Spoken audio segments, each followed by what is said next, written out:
Anthony Hill was born June 15, 1999.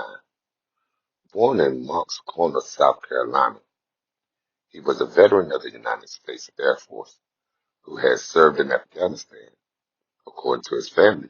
He had post-traumatic stress disorder, and he had been medically discharged from the Air Force 2 years before, after being diagnosed with bipolar disorder. On a Twitter account apparently belonging to Hill, he acknowledged having the disorder.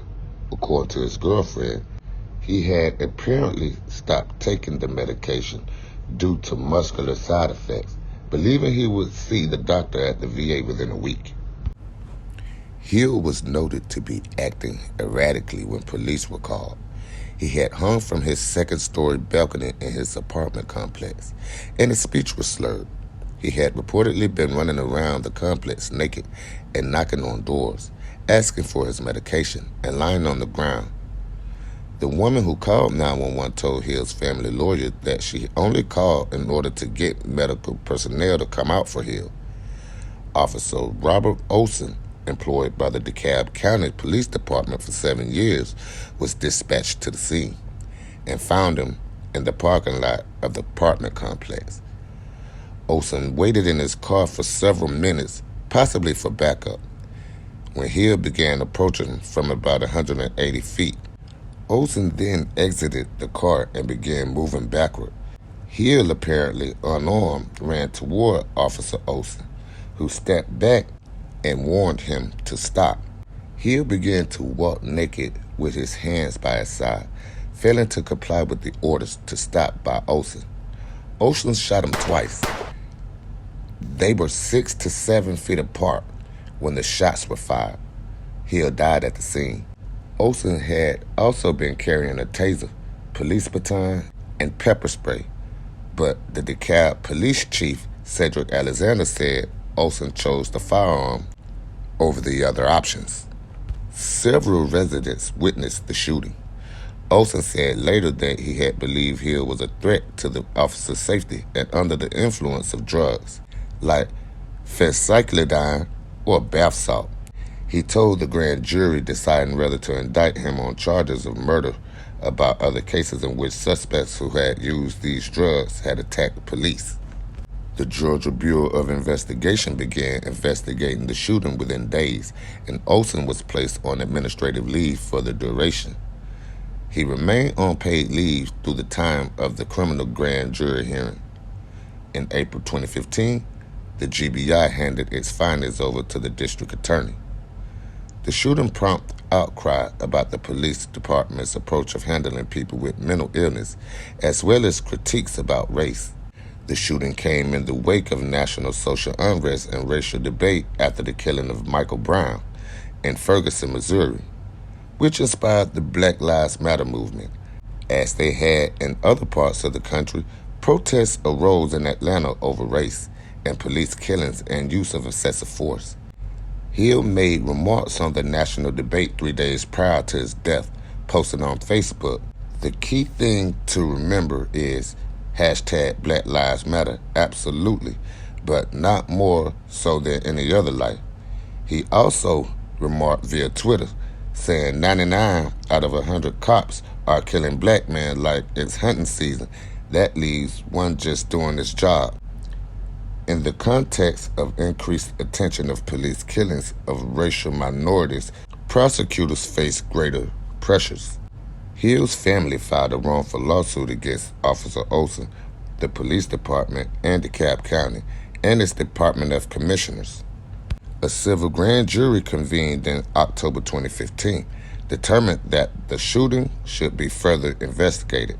Olson had told the jury that he had felt threatened by Hill. It decided that a criminal grand jury will hear the evidence. In January 2016, District Attorney Robert D. James Jr. of DeKalb County announced that he would ask the criminal grand jury to indict, and that a warrant had been issued for Olson's arrest.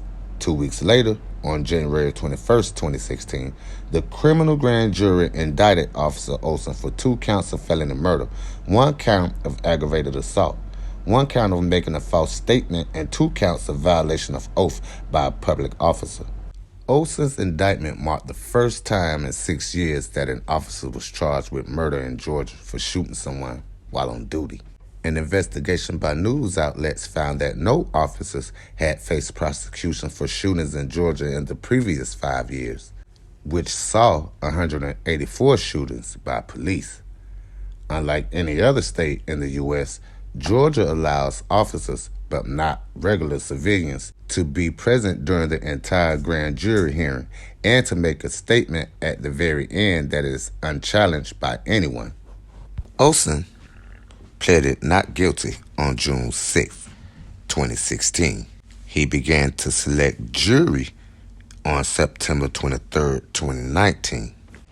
And on the 14th of October in 2019, Olson was convicted by a jury of 1 count of aggravated assault, 2 counts of violating his oath of office, and 1 count of making a false statement. The jury was composed of 7 women and 5 men, with a racial composition of 5 black people, 5 white people, 1 Asian person, 1 Hispanic person. The jury was divided 9-3 in favor of conviction on felony murder, but to avoid deadlocking, they acquitted him of felony murder and convicted him on the remaining charges. The prosecution argued for a 25-year prison sentence, followed by 5 years probation. Olson was sentenced on November 1st, 2019, to 12 years in prison, followed by 8 years of probation by DeKalb County Superior Court Judge Letitia Dear Jackson.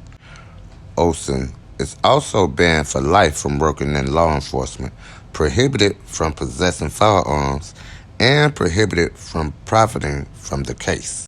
Robert Olson will spend 12 years in jail after a career putting people there. That is your sentence in the order of this court. The former DeKalb County cop convicted of aggravated assault in the killing of an unarmed, mentally ill military vet. The now 57-year-old fatally shot Anthony Hill, a man half his age. At sentencing today, family recalled that tragic day more than 4 years ago. Calling my own mother to tell her her son was dead. And it was really hard to do. Olson was acquitted on murder charges, but no one disputes what happened never should have. Anthony Hill was off his meds and running naked around a Chamblee apartment complex when he charged Officer Olson. Olson put bullets in him, despite no weapon being drawn. Olson maintains he acted in self-defense. The case parallels a powerful Bulldog investigation just last year, in which we exposed the need for further de-escalation training amongst area officers, especially when it comes to the mentally ill. Officers need to understand the individuals, they need to understand mental health, so that when an individual is in crisis, that they're recognizing the signs and the symptoms. My name is Anthony Hill. Meanwhile, today in court, Hill's father had a final chance to speak on his son. We will never be able to see Tony again. We'll never be able to speak with Tony again. We'll never be able to hug Tony again. We'll never be able to say I love you to Tony again. We'll never be able to do any of these things. We do not have that opportunity. It was taken away from us.